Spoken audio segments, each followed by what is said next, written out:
कारण एका बाजूला हिंदुस्थान पाकिस्तान, जोपर्यंत पाकिस्तान आपल्या देशाबरोबर सरळ वागत नाही तोपर्यंत हिंदुस्थान पाकिस्तान बरोबर कोणतेही अगदी खेळाचे जरी असले तरी संबंध ठेवणार नाही, हे बोलायचं सुषमा स्वराज तेव्हा बोलत होत्या.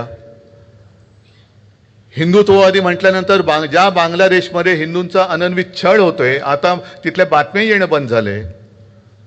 त्या बांगलादेश बरोबर क्रिकेटची मॅच खेळायची, पाकिस्तान बरोबर क्रिकेटची मॅच खेळायची, आणि आम्हाला तुम्ही हिंदुत्व आणि देशप्रेम शिकवणार. दुर्दैव काय झालंय की ज्यांचा स्वातंत्र्य लढ्याशी सुतराम संबंध नव्हता, मी काल परवाच्या माझ्या भाषणात सुद्धा बोललेलो आहे, त्यांच्या हातामध्ये देशाची सूत्र गेलेत. कसं कळणार त्यांना स्वातंत्र्याचं महत्त्व? लढलेच नाही मुळामध्ये.